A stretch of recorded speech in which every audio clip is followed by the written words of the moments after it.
Hello, in this video I'll show you what could be the problem if you have a check engine light and a fault code P24C600 on your Audi Q5 diesel. This is the fault code that I got when I ran my scan tool. The fault code is P24C600. The temperature sensor in the Soot Particulate Sensor has an electrical fault. This is a very common problem for these cars. This fault code relates to the Soot Particulate Sensor or the DPF sensor. This DPF sensor has a temperature sensor integrated in it, and that sensor is giving a malfunction. Most of the time the problem is with that DPF sensor. In rare cases it might be a different problem. In the video I'll show you the location of that sensor and also how to test it before replacing it. I'll also show you how to replace it. First I'll show you the location of that sensor. The location of the sensor is on the exhaust pipe. This is the DPF right there. Just after the DPF there is a sensor right there, but that's not the DPF sensor, that's the NOx sensor. It has a control module as well, that's the control module on the NOx sensor. So we continue to follow this exhaust pipe until we see some other sensors. Here we can see there is two more sensors. Now we'll follow their wires just to see where they go. The first sensor, this is the first sensor, and that sensor is going to this control module, and this is the DPF sensor. Next we'll follow the other sensor to see the control module of it. This is the control module of it. This is another NOx sensor, but we're interested in that first sensor, this one right there. This is the DPF sensor of the Soot Particulate Sensor that we have the fault code for. The first test that we'll do is we're going to disconnect the electrical connector for this sensor, and we'll see what kind of fault code will display on the scan tool. So now we'll read the fault codes and we'll see what will show. We can see the first fault code, communication with Soot Particulate Sensor has a malfunction, and this is the second one that we had. So you can see the first two fault codes are about this Soot Particulate sensor. So this is the right sensor that I disconnected.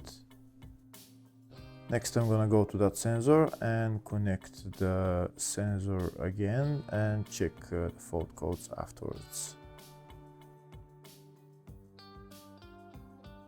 Now that the sensor has been connected, first I'm going to clear the fault codes, and we'll see what fault codes come up.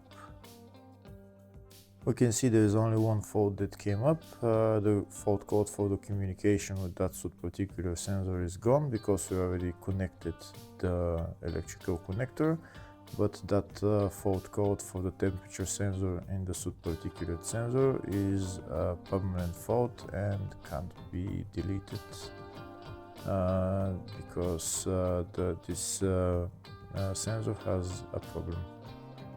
Next I'll show you how to do another test just to make sure that the sensor is the actual problem. To do that test I'm going to get a new particulate sensor. I'm going to disconnect the electrical connector from the old sensor and connect it to the new sensor, and we'll see if the fault code will go away. This is the new sensor that I'm going to use. I'm not going to connect this new sensor to the exhaust pipe. I'm only going to disconnect the electrical connector from the old sensor and just connect it to the new sensor, and then I'll read the fault codes.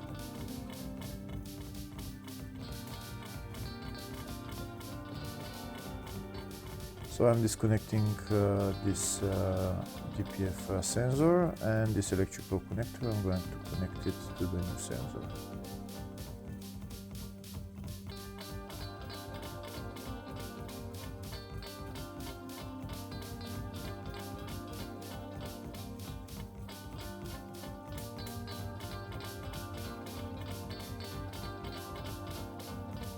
Now that the new sensor is connected, I'm gonna go to my scan tool and check the fault codes. If the problem is with that old DPF sensor, then we should be able to clear the fault code for the temperature sensor.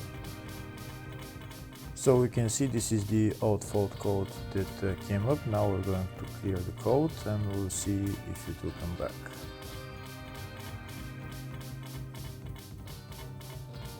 Fault code is cleared. Now we're going to read the fault code again and the fault code is gone. That means the problem is with that sensor.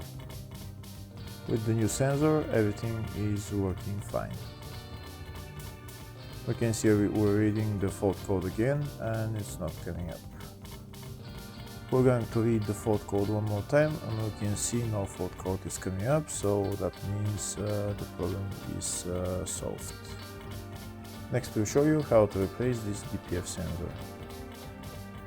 First I'm going to disconnect the new sensor and leave it to the side, and then I'm going to start removing the old sensor.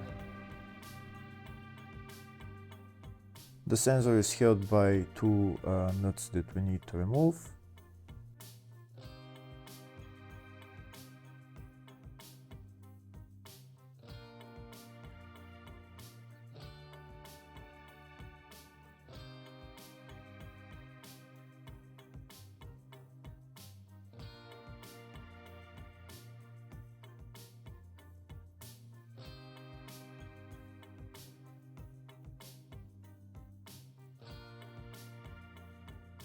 And now we need to remove the DPF sensor from the exhaust pipe. To remove that sensor, we're going to use a wrench size 24.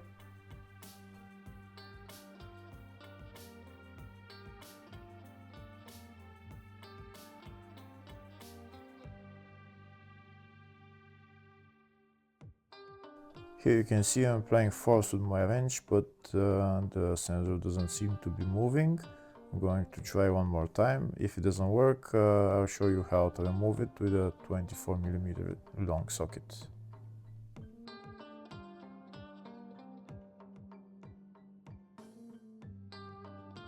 Okay, it doesn't seem to work to loosen it with my wrench, so I'm going to use a 24mm socket. This is my socket that I'm going to use.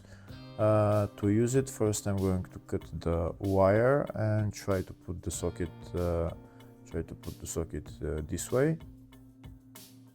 But my socket is not long enough, so we need to cut a little bit of the sensor so that we can get that socket in there.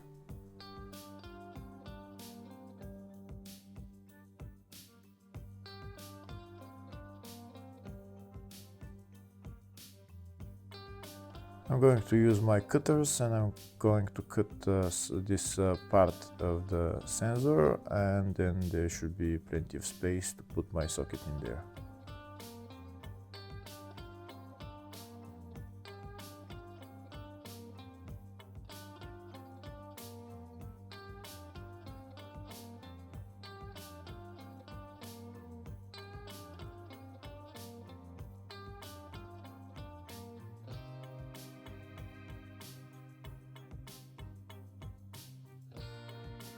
So the sensor is cut now, so now I'm going to put my long socket in there, and I'm going to use a long ratchet to loosen the DPF sensor and remove it.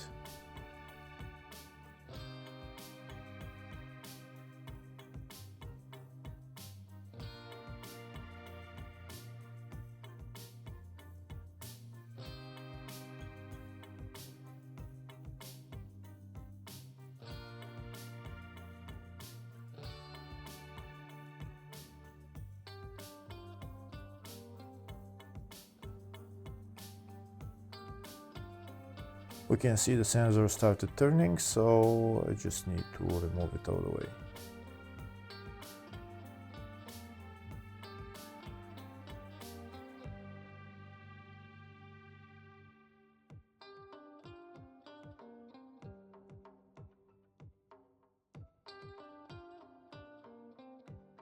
And that's the DPF sensor out.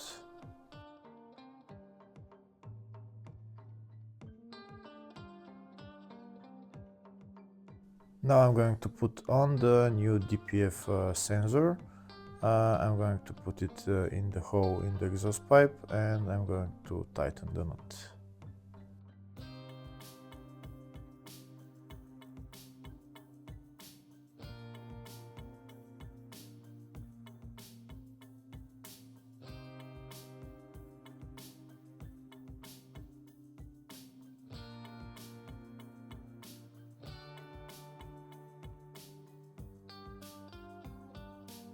To tighten the nut, I'm going to use my 24mm spanner.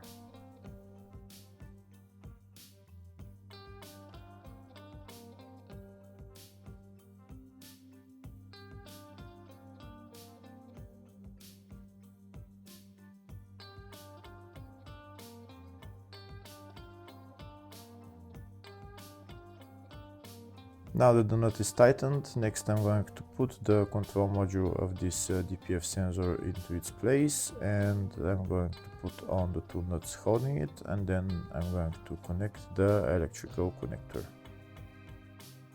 And that's how you diagnose this fault code for the temperature sensor in the Soot Particulate Sensor. Hopefully the video was helpful. If the video was helpful, please like and comment on the video and subscribe to the channel. Thank you very much.